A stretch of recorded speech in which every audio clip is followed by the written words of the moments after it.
Hey guys, welcome back to COD Filmy. Today we're going to be talking about Nerf War Call of Duty Warzone. But before we begin with today's video, I want you to hit that red subscribe button so you don't miss out on any of our upcoming videos. Also, make sure to like this video. So let's jump right into the video. This is one of the most exciting games you can play. The adrenaline that comes with having to calculate your moves carefully to avoid being captured or death is quite exhilarating. With this game, you can spend hours and hours because of how much fun and engaging it is. In case you're wondering what a Nerf War is, let's change that. Nerf War. A Nerf War is the term for a battle between two or more players individually or in teams. Teams usually have the same amount of players, but sometimes may be unequal to balance skill levels. Common places to have wars include backyards, playgrounds, indoors, and even wooden or urban areas. All games contain rules, and Nerf War Call of Duty is not an exception. So what are the rules?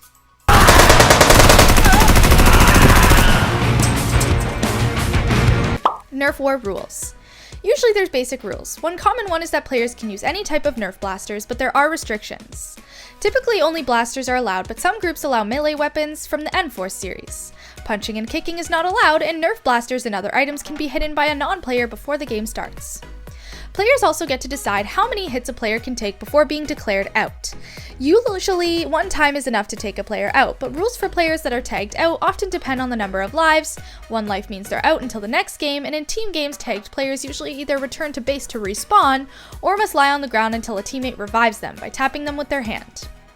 Additionally, players can come up with other rules like limiting weapons and making some players more powerful than others. There's many ways to customize Nerf Wars, so just be sure all players know the rules before starting. The best thing is that all the rules are agreed upon before the game starts, and to change the rules, the game has to start again. How do you play? Nerf Wars can take place anywhere. All areas with a good balance, open space, and large area cover would be an ideal place to play. Basements, offices, and backyards are common locations for informal games. However, these locations may not be enough for wars and more participants. In this case, bigger venues like gymnasiums, public parks, forests, ravines, and schools make good playing areas. The inside of a large hall, such as a room, can be turned into a battlefield by turning tables onto their sides. It's all about creativity. When planning a Nerf War in a public area, the organizer typically reserves the space and watches out for non-participants to reduce any liability. The ability to play in free locations is an important element of a Nerf War's accessibility.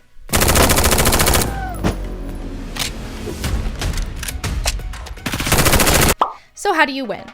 We play games to entertain, but when we win, it gives us an uncomparable feeling. Let's have a look at how to win a Nerf War in Call of Duty. Depending on the setup of the Warzone, follow these major steps that'll guarantee you success.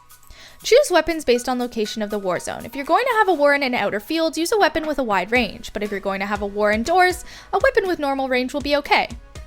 If you can see the attack coming from a distance, turn your primary gun on.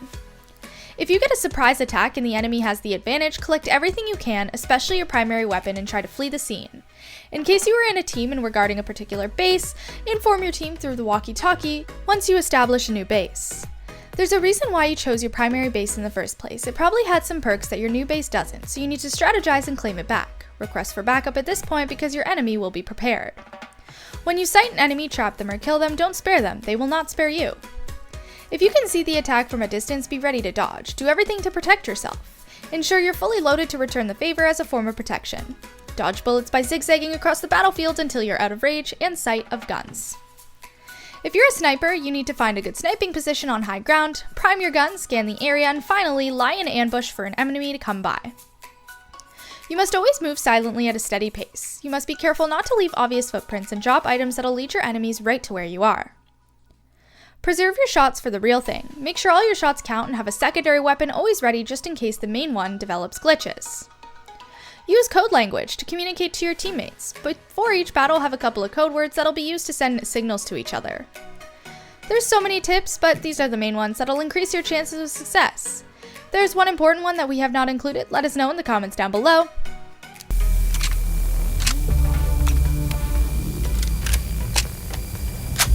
But this brings us to the end of our video. I hope you enjoyed it. Hit like if you did, and don't forget to subscribe to our channel so that you don't miss out on any of our videos in the future. And with that, we'll see you in the next video.